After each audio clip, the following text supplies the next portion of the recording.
सीधे रुक करते सहयोगी मीनाक्षी का जुड़ रहे ग्राउंड जीरो से। मीनाक्षी, सेकंड फेज की वोटिंग लगातार सुबह से चल रही है, लेकिन इस बीच जो कांग्रेस और एनसी के बीच विवाद है, जो अंतरकलह है, वो भी खुल के सामने आ रही है। हालांकि इस बीच जो वोटिंग जो सेंटर्स हैं, वहां पे माहौल क्या दिखाई दे रहा है?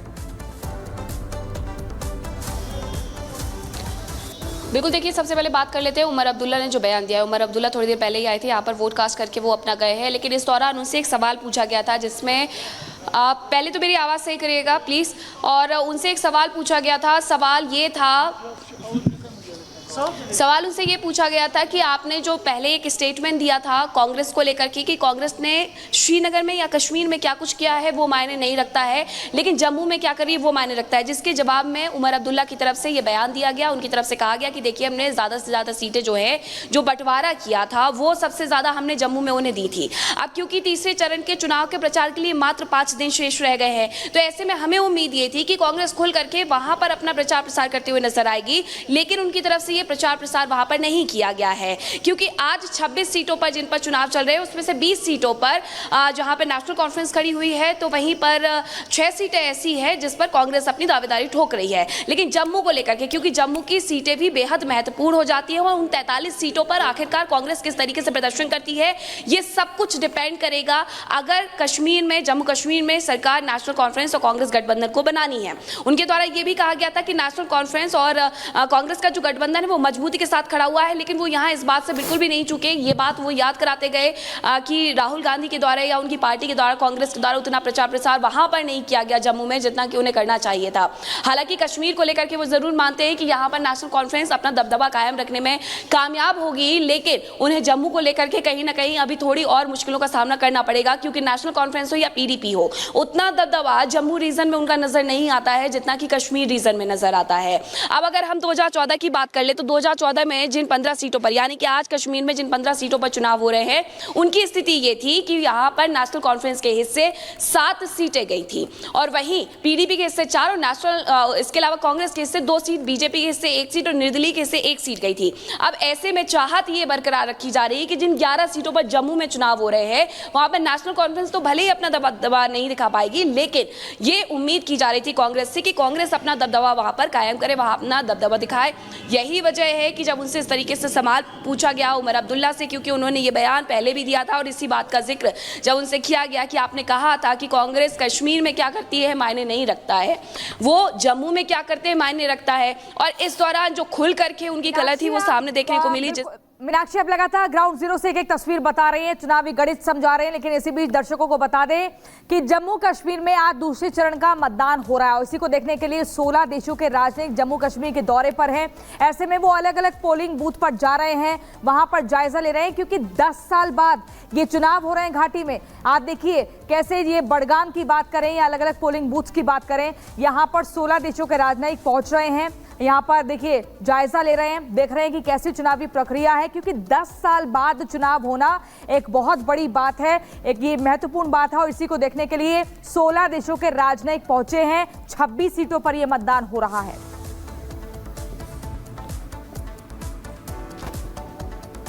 और चलिए आगे बढ़ते हुए बात करते हैं उत्तर प्रदेश के मुख्यमंत्री योगी आदित्यनाथ के लिए गए बड़े फैसले की।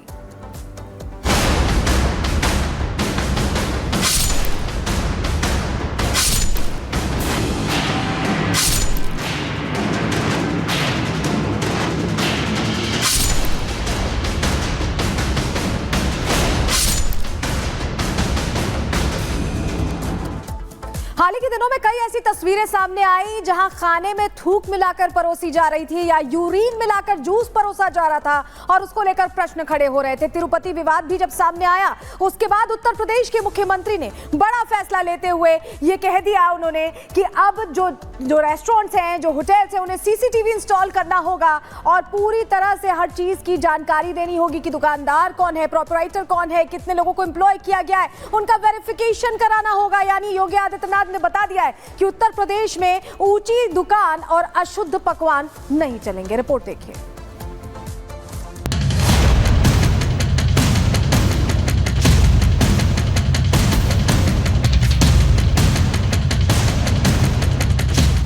योगी का फरमान जारी, विपक्ष की सियासत भारी। ढाबा रेस्टोरेंट को फरमान, विपक्ष क्यों परेशान?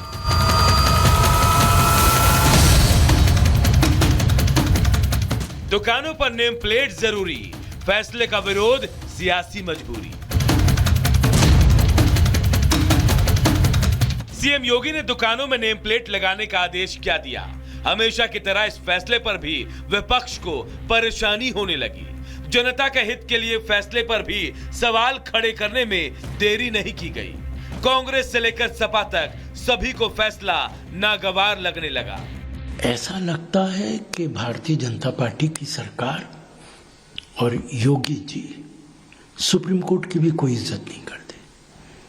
सुप्रीम कोर्ट पहले ही डायरेक्शन दे चुका है, लेकिन इसके बावजूद अगर योगी जी इस तरीके का कदम उठा रहे हैं, वो सिर्फ एक समुदाय को परेशान करने के लिए ये कदम उठाया जा रहा है। दुकानों पर नेम प्लेट लगाने के फैसले पर कांग्रेस सियासत कर रही है, तो सपा कहां पीछे रहने वाली? सपा ने जनता के हक में निर्णय को तुगलकी करार दे दिया और ये भूल गई कि साफ सफाई ना किसी मजहब की दरकार है, ना ही व्यक्ति विशेष की जिम्मेवारी, बल्कि ये मानवीय सभ्यता की बुनियादी शर्त है। दलित, पिछड़े और जो अल्पसंख्यक हैं, उनकी दुकानों को बंद करवाने के लिए प्रदेश के मुख्यमंत्री ने ये तुगलकी आदेश जारी किया है। अब पुलिस पूरे प्रदेश में सारे दुकानदारों से वसूली करने का काम करेगी, उन पर फर्जी मुकदमे लगाएगी और व्यापारियों का शोषण होगा। Yet the Congress's campaign in Jammu is yet to begin, and there are only 5 days of campaigning. So I hope that after Rahul is done campaigning on this one seat in the valley, the Congress focuses all its attention in the plains of Jammu. Abdullah का बयान सुना और इसको लेकर अब BJP भी सवाल पूछ रही है। शहजाद पूनावाला ये कह रहे हैं कि ये जो गठबंधन है कांग्रेस और एनसी का, ये गठबंधन नहीं, ये कंफ्यूजन है। सुनिए जरा क्या कह रहे हैं शहजाद पूनावाला। गठबंधन में निकाह से पहले ही 3 तलाक शुरू हो चुका है और ये इसलिए हो रहा है क्योंकि ये दोनों पार्टी पीपीपी के प्रिंसिपल पर चलती है, पाकिस्तान परस्ती, पत्थरबाजी और परिवारवाद। और 370-35 से हटने के बाद आज जम्मू कश्मीर के अवाम के पास स्पेशल स्टेटस है। इन 3 परिवारों का स्पेशल स्टेटस खत्म हो चुका है और इसीलिए किसी को 2 सीट से लड़ना पड़ रहा है, कोई जम्मू में अपनी जमीन तलाश रहा है और इनके पैरों तले जमीन नहीं बची है और इसीलिए एक दूसरे पर आरोप प्रत्यारोप का दौर शुरू हो चुका है। सीधे रुक करते सहयोगी मीनाक्षी का जुड़ रहे ग्राउंड जीरो से। मीनाक्षी, सेकंड फेज की वोटिंग लगातार सुबह से चल रही है, लेकिन इस बीच जो कांग्रेस और एनसी के बीच विवाद है, जो अंतरकलह है, वो भी खुल के सामने आ रही है। हालांकि इस बीच जो वोटिंग जो सेंटर्स हैं, वहां पे माहौल क्या दिखाई दे रहा है? बिल्कुल, देखिए सबसे पहले बात कर लेते हैं उमर अब्दुल्ला ने जो बयान दिया है। उमर अब्दुल्ला थोड़ी देर पहले ही आए थे यहाँ पर, वोट कास्ट करके वो अपना गए हैं, लेकिन इस दौरान उनसे एक सवाल पूछा गया था जिसमें पहले तो मेरी आवाज़ सही करिएगा प्लीज़। और उनसे एक सवाल पूछा गया था। सवाल उनसे ये पूछा गया था कि आपने जो पहले एक स्टेटमेंट दिया था कांग्रेस को लेकर कि कांग्रेस ने श्रीनगर में या कश्मीर में क्या कुछ किया है वो मायने नहीं रखता है, लेकिन जम्मू में क्या करी वो मायने रखता है। जिसके जवाब में उमर अब्दुल्ला की तरफ से ये बयान दिया गया। उनकी तरफ से कहा गया कि देखिए, हमने ज़्यादा से ज़्यादा सीटें जो है जो बंटवारा किया था वो सबसे ज़्यादा हमने जम्मू में उन्हें दी थी। अब क्योंकि तीसरे चरण के चुनाव के प्रचार के लिए मात्र 5 दिन शेष रह गए हैं, तो ऐसे में हमें उम्मीद ये थी कि कांग्रेस खुल करके वहां पर अपना प्रचार प्रसार करते हुए नजर आएगी, लेकिन उनकी तरफ से ये प्रचार प्रसार वहां पर नहीं किया गया है। क्योंकि आज 26 सीटों पर जिन पर चुनाव चल रहे हैं उसमें से 20 सीटों पर जहां पर नेशनल कॉन्फ्रेंस खड़ी हुई है, तो वहीं पर 6 सीटें ऐसी है जिस पर कांग्रेस अपनी दावेदारी ठोक रही है। लेकिन जम्मू को लेकर के, क्योंकि जम्मू की सीटें भी बेहद महत्वपूर्ण हो जाती है और उन 43 सीटों पर आखिरकार कांग्रेस किस तरीके से प्रदर्शन करती है, ये सब कुछ डिपेंड करेगा। अगर कश्मीर में, जम्मू कश्मीर में सरकार नेशनल कॉन्फ्रेंस और कांग्रेस गठबंधन को बनानी है, उनके द्वारा यह भी कहा गया था कि नेशनल कॉन्फ्रेंस और कांग्रेस का जो गठबंधन है वो वो मजबूती के साथ खड़ा हुआ है, लेकिन वो यहाँ इस बात से बिल्कुल भी नहीं चूके। ये बात वो याद कराते गए कि राहुल गांधी के द्वारा या उनकी पार्टी के द्वारा, कांग्रेस के द्वारा उतना प्रचार प्रसार वहां पर नहीं किया गया जम्मू में जितना कि उन्हें करना चाहिए था। हालांकि कश्मीर को लेकर के वो जरूर मानते हैं कि यहाँ पर नेशनल कॉन्फ्रेंस अपना दबदबा कायम रखने में कामयाब होगी, लेकिन उन्हें जम्मू को लेकर के कहीं ना कहीं अभी थोड़ी और मुश्किलों का सामना करना पड़ेगा, क्योंकि नेशनल कॉन्फ्रेंस हो या पीडीपी हो, उतना दबदबा जम्मू रीजन में उनका नजर नहीं आता है जितना कि कश्मीर रीजन में नजर आता है। अब अगर हम 2014 की बात कर ले तो 2014 में जिन 15 सीटों पर, यानी कि आज कश्मीर में जिन 15 सीटों पर चुनाव हो रहे हैं, उनकी स्थिति ये थी कि यहाँ पर नेशनल कॉन्फ्रेंस के हिस्से 7 सीटें गई थी और वहीं पीडीपी के हिस्से 4 और नेशनल इसके अलावा कांग्रेस के हिस्से 2 सीट, बीजेपी के हिस्से 1 सीट और निर्दलीय के हिस्से 1 सीट गई थी। अब ऐसे में चाहत ये बरकरार रखी जा रही है कि जिन 11 सीटों पर जम्मू में चुनाव हो रहे हैं वहां पर नेशनल कॉन्फ्रेंस तो भले ही अपना दबदबा नहीं दिखा पाएगी, लेकिन ये उम्मीद की जा रही थी कांग्रेस से कि कांग्रेस अपना दबदबा वहां पर कायम करे, वहां अपना दबदबा दिखाए। यही वजह है कि जब उनसे इस तरीके से सवाल पूछा गया उमर अब्दुल्ला से, क्योंकि उन्होंने ये बयान पहले भी दिया था और इसी बात का जिक्र जब उनसे किया गया कि आपने कहा था कि कांग्रेस कश्मीर में क्या करती है मायने नहीं रखता है, वो जम्मू में क्या करते हैं मायने रखता है। और इस दौरान जो खुल करके उनकी गलत थी वो सामने देखने को मिली। मीनाक्षी, अब लगातार ग्राउंड जीरो से एक तस्वीर बता रही हैं, चुनावी गणित समझा रहे हैं, लेकिन इसी बीच दर्शकों को बता दें कि जम्मू कश्मीर में आज दूसरे चरण का मतदान हो रहा है। इसी को देखने के लिए 16 देशों के राजनयिक जम्मू कश्मीर के दौरे पर हैं।